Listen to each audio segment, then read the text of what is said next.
about to hear is true. The names have been changed to protect the innocent. Fatima Cigarettes, best of all king-size cigarettes, brings you Dragnet on both radio and television.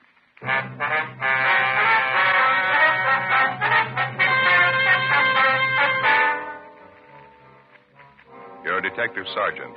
You're assigned the homicide detail. You get a call from the receiving hospital in your city. A dead body has been left in the hospital elevator. There's no lead to the identity of the corpse. There's no apparent cause of death. Your job? Investigate. Compare Fatima with any other king-size cigarette. Yes, compare Fatima with any other king-size cigarette. 1. Fatima's length filters the smoke 85 millimeters for your protection. 2. Fatima's length cools the smoke for your protection. 3. Fatima's length gives you those extra puffs, 21% longer than standard cigarette size. Fatima gives you more for your money. And in king-size Fatima, you get an extra mild and soothing smoke, plus the added protection of Fatima quality. Buy Fatima in the bright, sunny yellow pack. Best of all, king-size cigarettes.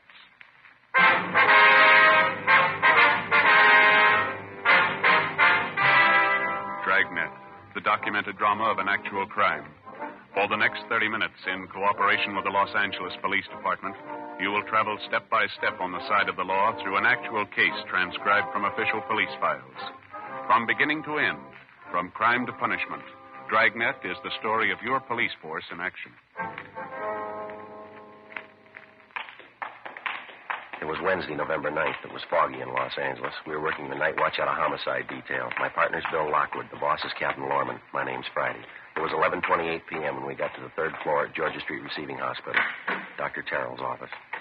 Friday, glad to see you. Been waiting for you. We made it as soon as we could, Doctor. I'd like to have you meet my new partner, Bill Lockwood. Dr. Terrell, Bill. How are you? I think I've seen you around, Lockwood. Yes, sir. How are you? I understand you got a problem, Doc. What's the story? Odd one. Happened a few minutes after 11. You want to sit down a minute? I'll fill you in before we go back and take a look at the body. Thank you very much. I understand it's a woman, that right? Yeah, Grace Morgan. She's the night nurse on duty. She told me she was sitting at the desk checking over some patients' cards. It was about 5-10 minutes after 11 when she heard the elevator come up. Mm-hmm. She heard the elevator stop and the doors open. Kept on checking the cards there, didn't pay any attention to it, and then she realized nobody got out of the elevator. She looked up, and the elevator doors were still open. She saw this young woman slumped over in a wheelchair sitting there in the elevator. The woman was alone, was she? That's right. The nurse went over and wheeled her out of the elevator. The woman was wearing a nightgown, a bathrobe over that. She was unconscious. Nurse called me. The two of us took the woman into a treatment room. I examined her. She was dead. Any indication how long? The body was still warm. She'd only been dead a short time. Any idea of the cause of death? I noticed a couple of abrasions on her right shoulder, another one in the right temporal region. Not positive, but I don't think any of them were severe enough to cause death. No other markings at all? No, she seemed to have been in good physical condition. Noticed a strong smell of alcohol, though. Could be she'd been drinking. Is the nurse pretty sure the woman came up the elevator alone? Possibility one of the attendants might have brought her up? No, I checked with the attendant on duty down the first floor lobby, Ray Collins. He didn't bring her up. He said a man came in the lobby about 11 o'clock. Said he had a sick woman out in his car. He asked for a wheelchair to bring her in. Ray asked if he could help, but the man said he'd take care of it. That's all Ray knows about it.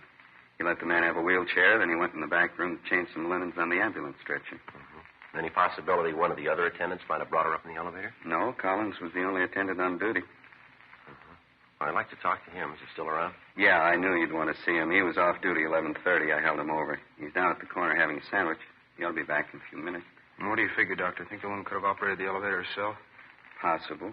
Not too probable, though. It's a self-operating elevator, automatic. Mm-hmm. Someone could have wheeled the woman into the elevator, pushed the button for the third floor, and then stepped back. Would have taken her straight up. Yeah. The nurse is sure the elevator didn't go back down after it got up here, huh? Positive. She heard the elevator doors open. They stayed that way. She kept waiting for someone to come out, and that's what attracted her attention. Say, how about identification? Did the woman have a purse with her or anything like that, Doc? No, all she had was what she was wearing, nightgown, slippers, and bathrobe. Let's go back and have a look. I'll show you. Okay, thank you. You say the only markings on the body are those abrasions on the shoulder and the forehead. Yeah, that's right. And you don't think that's why she's dead? You any ideas at all? I wouldn't want to say, Lockwood. Strange one.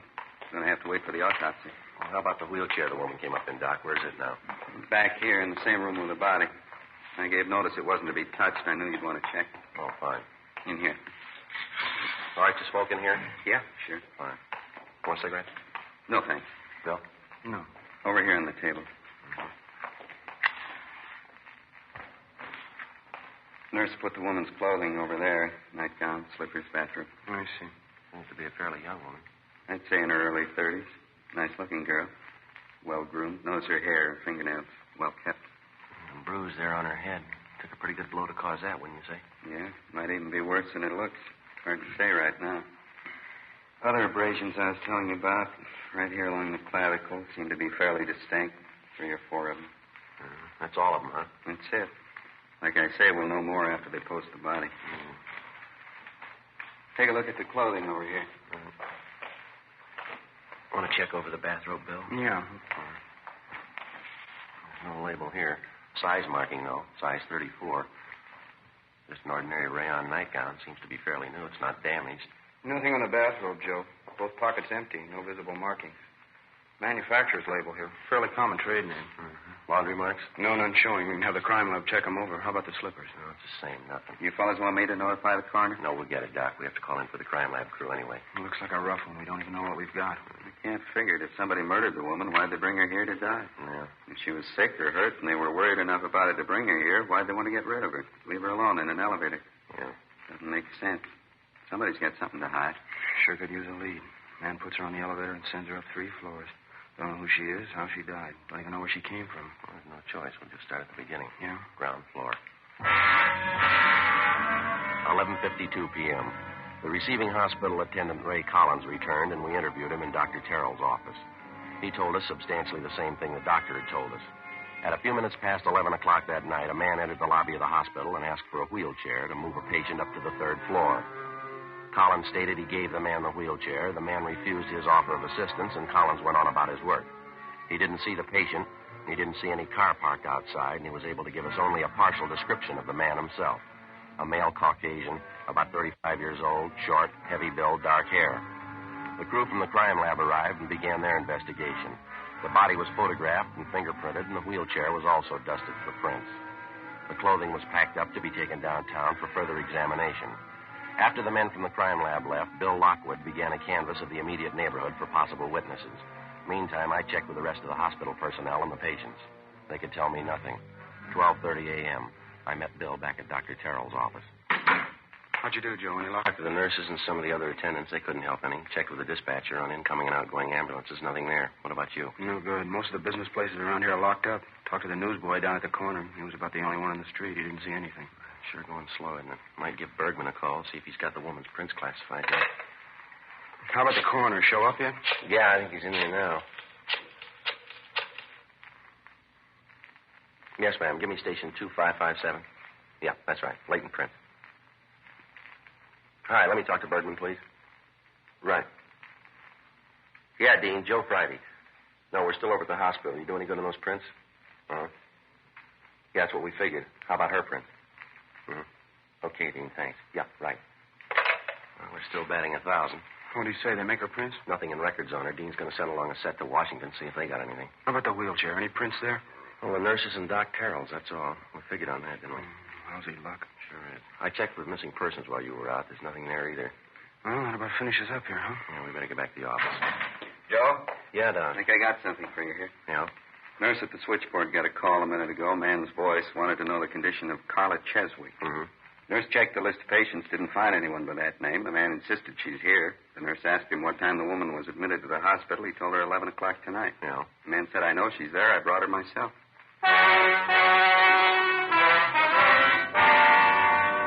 Along with Dr. Terrell, Bill Lockwood and I went down the hall and talked to the nurse who'd received the phone call. She told us that she tried to question the caller as to his name and his relationship to the alleged patient, Carla Cheswick, but the man refused and hung up. We put in a call to R&I and asked him to run the name for us. There was no one by that name in the files. We went back to the doctor's office and started checking through the telephone directories. In the northwestern section, we found a listing for a Mrs. Carla Z. Cheswick on North Capitol Avenue. We called the number, but there was no answer. Then we checked with the office, told them what we had, and that we were going to follow through on it. 1:18 a.m. It was only a possibility, but it had to be checked out. Bill Lockwood and I left Georgia Street Receiving Hospital, got in the car, and drove out to the address on North Capitol Avenue. It was a large apartment house, fairly new. The name on the mailbox for apartment 18 was Mrs. Carla Cheswick. We rang, but there was no answer. We finally had to get the manager out of bed, a Mrs. Herbert. We identified ourselves and explained the reason for our visit. She got a pass key, showed us upstairs to the second floor, and let us in apartment 18. There was no one there, but there was evidence of a recent party within a matter of hours. Half-filled cocktail glasses, an empty whiskey bottle, a glass bowl containing partially melted ice cubes. An end table in the corner had been overturned. In the bedroom, women's clothing was scattered on the floor and on the dressing table. On the mantel in the living room, there was a picture of a woman. Did you notice anything unusual about her at that time, Miss Herbert? I mean, anything out of the ordinary? No, don't think so. She'd been drinking some. I'm pretty sure of that. But that's not unusual for Mrs. Cheswick. She drinks quite a bit. Parties and things. Runs around a lot. Yes, ma'am. You didn't notice anything about her face? No cuts, bruises, anything like that? No, nothing like that. Why? And you told us she had quite a few men friends. Do you know any of their names, where they live? No, can't say if I do. She was just one of the tenants. I didn't try to get acquainted. Didn't have much in common with her. The other tenants didn't either. Matter of fact, she kept pretty much to herself, her and her friends. Mm-hmm. I see. Now, about this party she had last night, Miss Herbert. You say you don't know who was there with her? No, I'm afraid I don't.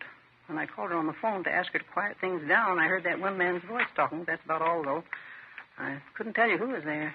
Well, is there anyone at all that you know of that was close to her? I mean, someone we could talk to about her. Well, her husband, I suppose. He's the only one close to her I know. He comes around every month and takes care of the rent.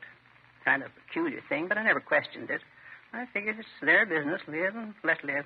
You have any idea where we can find the husband? No, I'm not sure. He works at a machine shop out near Glendale. I have his home address in my rent book downstairs if you want it. Yes, ma'am. We'd like to have that if we could. Would you happen to know how Mrs. Cheswick and her husband got along? I mean, the separation of theirs. Was it friendly, or did they still quarrel quite a bit? No, as far as I know, they got along all right, as long as they didn't have to live together. Poor Mr. Cheswick, I feel sorry for him. He's going to take it hard. His wife, I don't know whether to blame or pity her. She was a terrible disappointment to him. That's so? I had a long talk with him once. Seemed like such a nice man, hard worker. And his wife, he was so disgusted. I mean, drinking all the time, going out with different men. Bitter disappointment. He told me how he felt. Or did he seem violent on the subject? I mean, did he feel anger toward his wife? No, just pity. He said he'd rather have her dead than go on the way she was. We checked through the dead woman's apartment for names and addresses of some of her men friends, but we found nothing. The crew from the crime lab went over the apartment thoroughly. The only evidence found were fingerprints on some of the cocktail glasses. Along with the apartment manager, Mrs. Herbert, we went downstairs, and she gave us Mr. Cheswick's home address and also his place of employment. 2:30 a.m. We got to a phone and called Cheswick's home, but the people he was staying with told us that he wasn't there. He was working the all-night shift at a farm implement factory on Glendale Boulevard. 3:05 a.m. Bill and I drove out to the factory and checked with the night personnel superintendent. He directed us to the factory repair shop where Cheswick was employed as a welder. The foreman at the repair shop pointed him out for us. Cheswick was working on the welding line, a tall, thin man, slight build. Bill Lockwood and I went back and introduced ourselves. Yes, sir, Andy Cheswick. That's my name. What can I do for you? I'd like to talk to you for a few minutes if we could. It's about your wife. Carla? What's the matter? Is she in trouble again? Well, it might be better if we could step outside and talk. It won't take very long. All right, I got to finish up this little job here, if you don't mind waiting. A couple of pieces of tubing. It won't take a minute. Sure, you go right ahead. You might stand back a couple of steps. This thing pops a little. Okay, thanks.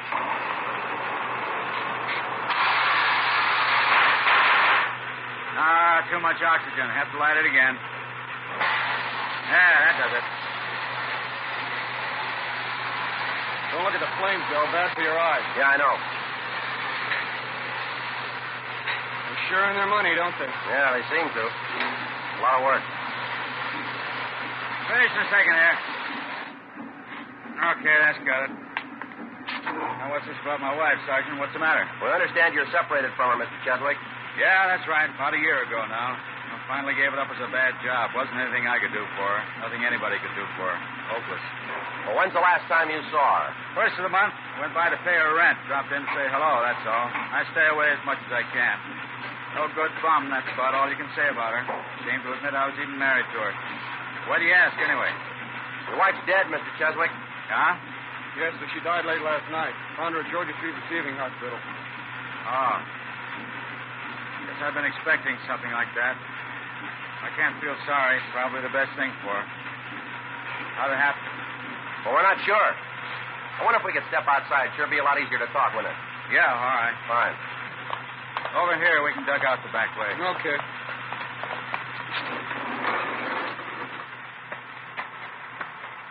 You say they found her at Georgia Street, huh? What was it? She in an accident? Also, it doesn't look like that. We're going to have to wait for the coroner's report. What time do you check in at night for work, Mr. Cheswick? You're supposed to be on the job by 10 o'clock. I punched in before that tonight. Why? A routine question. I suppose the men around the plant will vouch for you. You checked in at 10 and you've been here ever since? Yeah, that's right. You can ask any of them.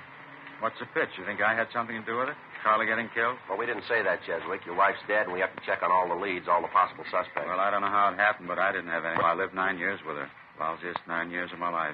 Booze, parties, going out all the time. She wasn't a wife. She didn't know what the word meant. I understand she's been running around with different men lately. Do you happen to know any of them? No, I don't know. I couldn't care less. Stupid dame, Sergeant. That's the easiest way you can let her off. I tried to make a go of it. Wasn't any good. I worked for her, tried to give her everything she wanted. Didn't make any difference. Yeah? She's a bum. Some of them must be born that way, a bum dame. I could have killed her. I had reason enough to. I didn't. How about your wife's drinking habits? She do most of it at home, or did she go out to bars? Always at the bar. Only one place she ever went to. Place on 8th and Rosewood, right on the corner. Went there all the time, 6, 7 nights a week. She'd hang over the bar all night. I just like to put up with that for 9 years, huh? Drinking, going off somewhere on weekend. How come it lasted that long, Cheswick? I don't know. I guess I should have had my head examined. Just a bum. I figured I could change her. Kept trying. Never worked out. After the drinking, she'd have these terrific headaches. It'd make her sick. I'd stay home from work and take care of her, wait on her hand and foot. She'd always make promises, nothing but a liar. As soon as she got well, she'd start it all over again. Same thing. Yeah. Just a bum, a tramp. No good at all, no good. She's a tramp, no good tramp. Cheswick? Mr. Cheswick, is there anything we can do? Carla. She's dead. Carla.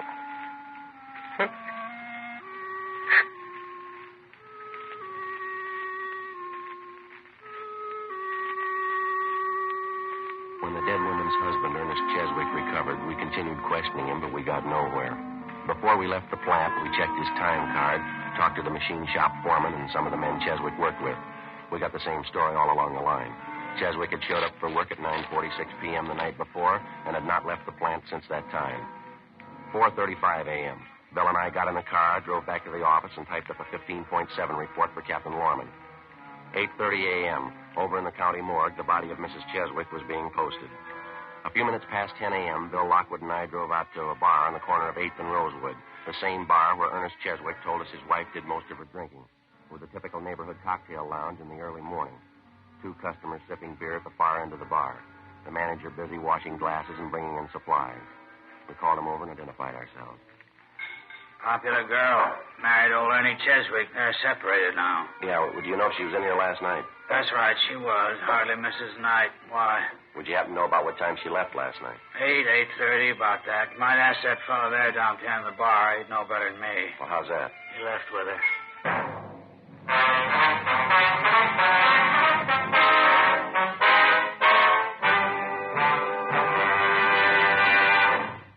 You are listening to Dragnet, authentic stories of your police force in action. To show our confidence in Fatima, we make this money-back guarantee. Buy a pack of Fatimas.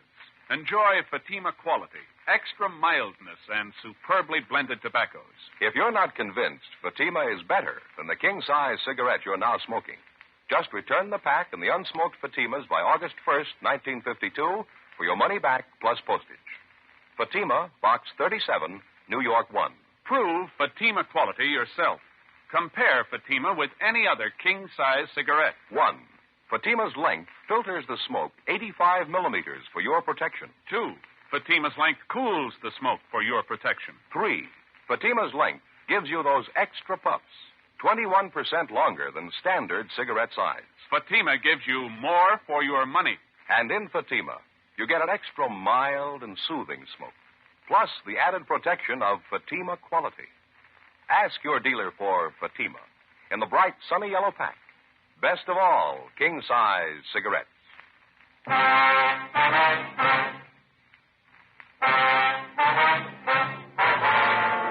November 10th, Thursday, 10:14 a.m. The manager of the cocktail lounge pointed out the man at the end of the bar who was supposed to have left the place shortly after 8 o'clock the night before with the dead woman, Carla Cheswick. Bill Lockwood and I went up to the man, identified ourselves, and questioned him briefly. He appeared tense and highly nervous. He told us his name was John Gables, an assistant sales manager for a downtown jewelry concern. He didn't deny that he was in the bar the night before, but he refused to admit that he left with Mrs. Cheswick. He insisted he didn't even know her. We asked him to account for how he spent his time the night before, but he refused. We got in the car and drove downtown to the city hall. While Bill took the suspect to the interrogation room, I stopped by the R&I counter and had to make a run on Gables. He had no previous criminal record. I called the morgue, but there was no report on the autopsy yet. 10:52 a.m. I signed in at the office, briefed Captain Lorman on the developments, and then I headed down the hall to the interrogation room. We had a couple of drinks together, and that's all there was to it. You can ask anybody who was there. She got up and left by herself. I didn't go with her. And Joe. Yeah. Gables here was just telling me he did see Mrs. Cheswick in the bar last night. Had a couple of drinks with her. Why'd you hold out, Gable? Why couldn't you told us that when we asked you? You didn't remember then. You came up to me in the bar, started asking questions. I got all rattled. Uh-huh. Didn't make any difference, though. I didn't even know her name. She had those couple of drinks with her, and then she got up and left. That's all. I didn't go out with her. And the bartender says you did. He's sure of it. Says he can get half a dozen other people to back him up. He's wrong. He's got to be. He's thinking of somebody else. Well, if you didn't leave the bar with Miss Cheswick, when did you leave? I don't know. About 5 or 10 minutes later, I guess. Where'd you go then? I walked around a little bit, got a little fresh air, Mm-hmm. and I went to a show. Which one? I don't remember the name of the place. It's on Rosewood, a couple of blocks down from the bar. What picture did you see? I'm not sure. I had a couple of drinks. You went to the movies. You don't even know what you saw. Well, I told you I had a couple of drinks. I was feeling pretty good. I just don't remember, that's all. Not much of an alibi, Gables. What are you talking about? I don't need an alibi. A woman's dead, mister. You were with her the last time she was seen I alive. wasn't with her. I don't care what anybody tells you. I wasn't with her. This movie you say you went to. What time did you get out? After midnight, I think. I don't remember. Where'd you go after that? Bar, had a few more drinks, and then went back to my hotel. Which bar was that? Place on West 7th. I go there sometimes. I know the bartender. What time did you leave there? Closing time, 2 o'clock, and then I went back to my hotel. Uh-huh. You say you know the bartender there. I guess he'd be glad to vouch for you. I mean that you were there when you said you were. I don't know. Maybe not. He was pretty busy last night. Maybe he didn't notice me. How about your hotel? Huh? The desk clerk. Somebody like that. They should be able to tell what time you got in, don't you think? Well, they wouldn't know. I always carry my key with me. I go in the side door. They wouldn't know what time I got in.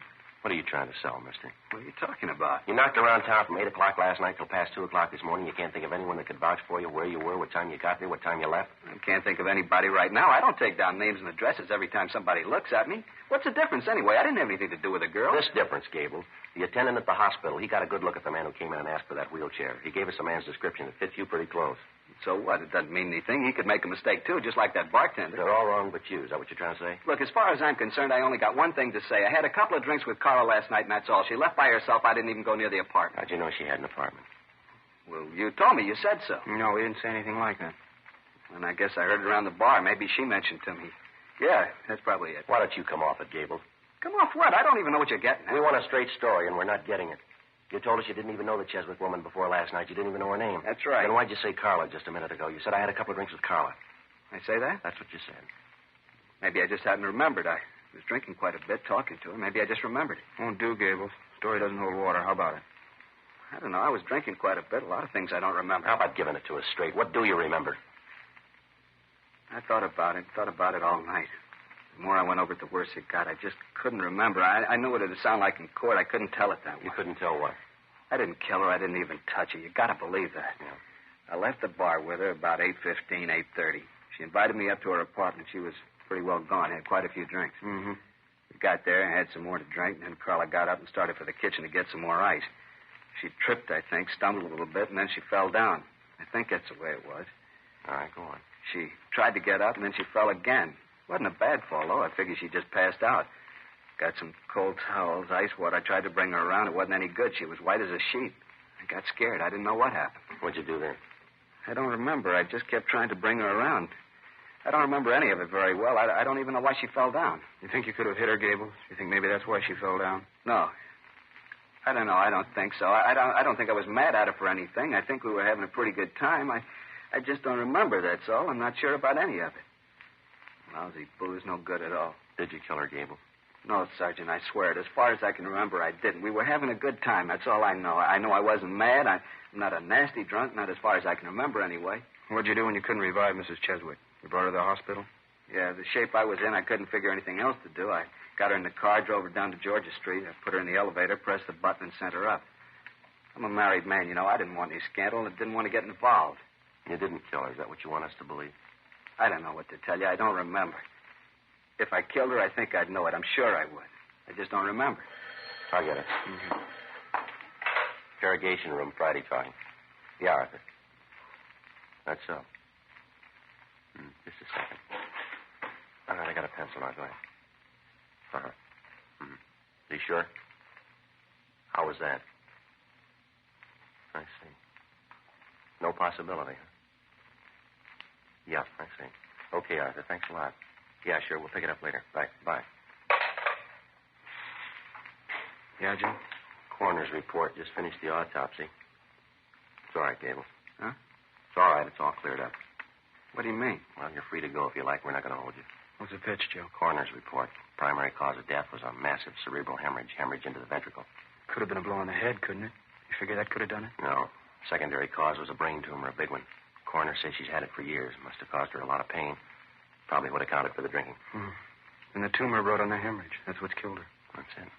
Coroner says erosion of the blood vessel by brain tumor. Probably grew, caused pressure on the blood vessel, finally gave way, caused a hemorrhage, and that killed her. And she just died. That didn't have anything to do with it. She died and I didn't kill her. Yes, sir, that's right. You're free to go if you want. Thank God. You know, officers, I'll tell you the truth. I didn't know the answer. I didn't know if I killed her or not. I really didn't.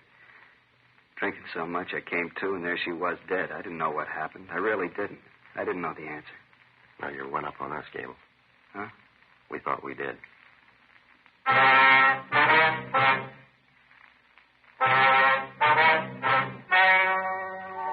story you have just heard was true. The names were changed to protect the innocent. On Thursday, November 10th, the meeting was held in the office of Captain of Homicide. In a moment, the results of that meeting. And now, here is our star, Jack Webb. Thank you. Friends, there's not much I can add to what George Fenneman and Hal Gibney have already told you about Fatimas. If you smoke them, I know you'll agree with me that Fatima is the best of all king-size cigarettes. If you haven't tried them yet, well, there's only one way to prove it to yourself, and that's to buy a pack and give them a try. I wish you would kind of check up on what we've been telling you. Compare Fatimas with any other king-size cigarette. You'll like Fatima's better flavor and aroma. It's extra mild and soothing smoke. In Fatima, the difference is quality. Buy a pack tomorrow. Fatima.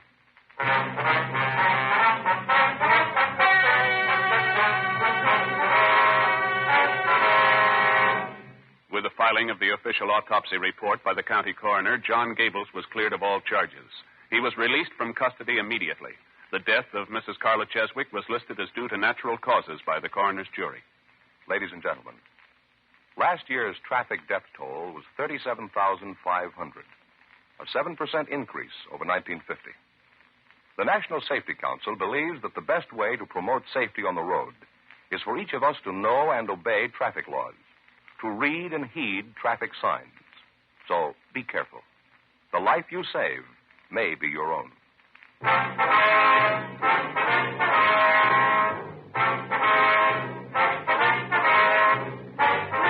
You have just heard Dragnet, a series of authentic cases from official files.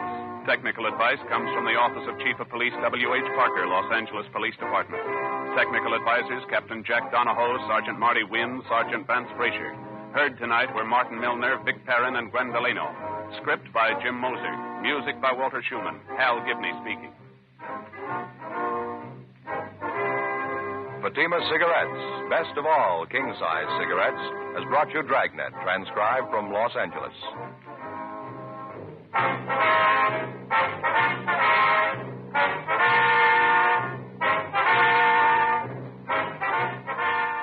Now it's Counter Spy on NBC.